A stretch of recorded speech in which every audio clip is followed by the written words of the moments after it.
Channel के माध्यम से मैं तमाम झारखंड वासियों को मैं जोहार कहता हूं और मैं उनको ये कहना चाहता हूं, जैसे आपने कहा कि कुछ लोग विरोध करते हैं, कुछ लोग समर्थन करते हैं। वो चंद लोग हैं जो इसका विरोध करते हैं और जो मास लेवल पर बहुत ज़्यादा लोग हैं, पूरे झारखंड के जो रहने वाले लोग हैं वो उसको समर्थन में है।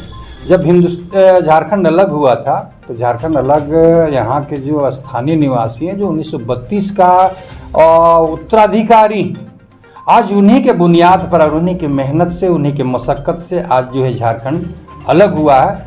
तो जब जो आदमी किसी भी मकान को मेहनत और मजदूरी करके बनाता है तो वो चाहता है कि वो मकान सुरक्षित रहे और जिस उद्देश्य से मकान बनाया गया है वो मकान भी सुरक्षित रहे और उसमें रहने वाले लोग भी सुरक्षित रहे। इसलिए दर्द तो होता है कि जिन लोगों ने मेहनत करके, आंदोलन करके, अपनी जान गंवा करके अगर झारखंड आंदोलन की लड़ाई लड़ी है तो वो चाहेंगे कि 1932 का खतियान लागू हो और उन लोगों को इसका जो है बेनिफिट, इनका जो है फ़ायदा मिले।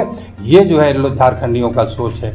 दूसरा, अगर किसी के मन में ये बात है कि अगर झारखंड में 1932 का खतियान अगर लागू होता है तो जो झारखंड के बसने वाले लोग हैं, सपोज करिए कि जो बिहार से लोग हैं, उनको ऐसा लगता होगा कि हम लोगों को अपना अधिकार और कर्तव्य से, नौकरी से उनको जो है बेदखल कर दिया जाएगा। ऐसा नहीं है कि कोई भी आदमी बेदखल हो सकता है। 1932 का खतियान का भी जब देखेंगे, माननीय मुख्यमंत्री जी ने कहा कि 1932 का खतियान लागू होगा, तो एक मुद्दा लोगों ने बनाया है। एक मुद्दा बनाया है कि पूर्व मंत्री मधु कोड़ा जी, उनके बारे में लोग कहा कि वो विरोध कर रहे हैं क्या करके। लेकिन मैं मधु कोड़ा जी से ये कहना चाहता हूँ कि ये 1932 का खतियान लागू करने का आंदोलन ये आज का उपज नहीं है, यह बरसों पुरानी उपज है।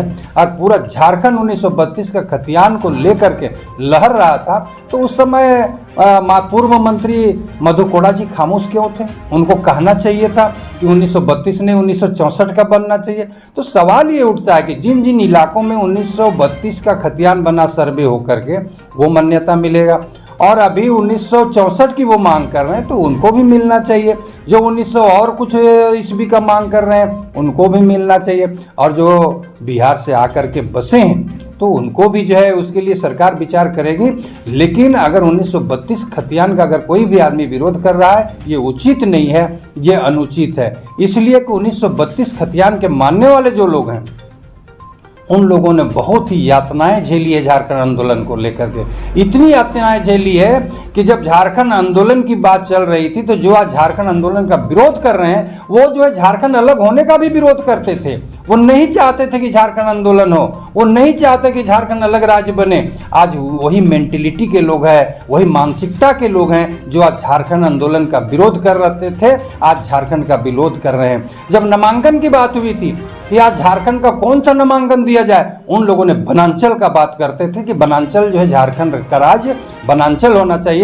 लेकिन उस समय भी उनकी नहीं चली और इनका नाम जो है झारखंड पड़ा और झारखंड अलग हुआ है। उसी तरह अगर आज ये भी विरोध कर रहे हैं कि 1932 का खतियान नहीं होना चाहिए तो ये विरोध इनका चलने वाला नहीं। एक बड़ी तादाद है जिनके पास जो है 1932 का खतियान नहीं है, तो क्या वो झारखंडी नहीं है? देखिए, अभी आप गाँव में जाएंगे, बहुत ऐसे लोग हैं जिनका सही माने में आपका कहना उचित है कि उनका जो है 32 का खतियान नहीं है। उसका भी विकल्प सरकार ने कहा है कि ग्राम सभा को इतना पावर है कि अगर ग्राम सभा यहाँ से रिकमेंड करके भेजता है, अनुशंसा करके भेजता है कि भाई ये जो ये ही नहीं बल्कि इनके पूर्वज यहाँ से जो है इसी गांव में या इसी शहर में रहते आए हैं और उनको जो है 1932 का खतियान का जो है मान्यता दिया जाए, इनको रखा जाए, तो उनको भी 1932 का खतियान मिल सकता है। जो आदमी बरसों से, बाप दादा से आज तक ये जो है किसी भी गांव में या शहर में रह रहे हैं, अगर वो सही माने में झारखंडी है और उसको गांव के लोग अगर उसको जो अनुशंसा करता है कि इनको 32 का खतियान में माना जाएगा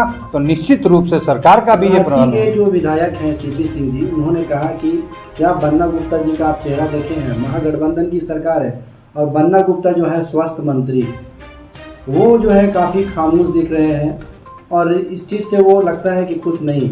देखिए, कुछ नेताओं का अनावश्यक बयानबाजी होता है इसलिए कि उनको उसी इलाका से इलेक्शन जीतना है। इसलिए ये लोग अनावश्यक बयानबाजी करते हैं और उस बयानबाजी के रूप में वो वोट को कलेक्ट करना चाहते हैं। वो नहीं चाहते कि यहाँ के लोगों को इंसाफ मिले, यहाँ के लोगों को न्याय मिले, ये 32 के खतियान में आए। अगर वो बोलेंगे तो उनको वोट कौन देगा?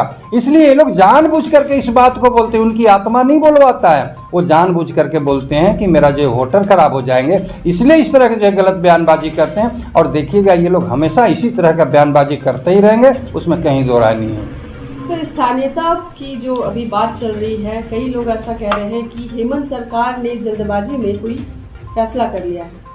देखिए, कभी कभी होता भी है, विरोधी लोग तो बोलेंगे ही, लेकिन आप देखे होंगे कि जब विधानसभा चल रहा था, उस विधानसभा में लोबिन हेम्ब्रम तो जेएमएम पार्टी के हैं। उन्होंने माननीय मुख्यमंत्री जी से कहा था कि जब इलेक्शन हो रहा था उस समय आपने घोषणा किया था कि 1932 का खतियान को लागू करेंगे, तो कब लागू करोगे? तो उन्हीं का पार्टी का है। तो पार्टी के लोगों ने ये बात लेकर के, ये मुद्दा लेकर के उन लोगों ने चुनाव जीता और इसी के जो बुनियाद पर सरकार बनी है। और अगर ये 32 का खतियान लागू नहीं करेंगे तो ये तो मनोभावना के खिलाफ काम करेंगे, इसलिए मजबूरी उनको करना ही था। इसलिए कि चुनाव में घोषणा पत्र में इन्होंने कहा था कि 1932 का खतियान लागू करेंगे, तो लागू करना उनकी मजबूरी है। चाहे आज वो करें या कल करें या परसों करें, वो तो चाह रहे थे कि नहीं करें। लेकिन जिन लोगों ने जो है 1932 का खतियान को लेकर के चुनाव जीत करके आया है जिस क्षेत्र से, वो तो विधायक कहेगा ना भाई कि 1932 का खतियान लागू होना चाहिए। और उन्हीं लोग के डिमांड पर 1932 का खतियान लागू हुआ है। लोबिन हेम्ब्रम जी ने कहा था ना कि कब करोगे? अब तो 3 साल बीत रहे हैं, इतने दिनों के अंदर जो है 1932 का खतियान लागू नहीं करोगे आप तो कहते हो कि करेंगे करेंगे, लेकिन कब करोगे? तो ये तो जेएमएम के नेताओं का ये भाषा था। तो मजबूर होकर के माननीय मुख्यमंत्री हेमंत सोरेन जी को 1932 का खतियान लागू करना पड़ा। और उन्होंने जो 1932 का खतियान लागू किया है, बिल्कुल उचित काम किया है। और हम लोग भी, पूरा आम जनता भी। अब कुछ लोग जो विरोध करते हैं, उनकी संख्या कितनी है? शहर में रहने वाले 5% लोग हैं जो 1932 की खतियान का विरोध कर रहे हैं। उनका विरोध चलने वाला नहीं है। और 1932 का खतियान लागू होगा, उसमें गांव देहात के जो 90% जनता जो है, उनकी भावना उसके साथ जुड़ा हुआ है। इसलिए हर हालत में 1932 की खतियान को लागू करना चाहिए। अगर माननीय मुख्यमंत्री हेमंत सोरेन जी लागू नहीं करते हैं तो वो झारखंड की भावना के खिलाफ काम करते हैं। सर, जहाँ पे स्थानीयता एक जो शब्द है जिससे बहुत लोग खुश हैं, तो वहीं बाहरी एक शब्द है जिससे कई लोग आहत भी हैं। देखिए, किसी भी तरह का जब अच्छा काम किया जाता है तो अच्छा काम को भी कुछ लोग बुरा करते हैं, उसी का एक अनुरूप है। TSA लैब न्यूज से मैं हूँ आपके साथ संपादक अशोक कुमार झा। हम फिर मिलेंगे आपसे बेहतरीन और ताजा खबरों के साथ।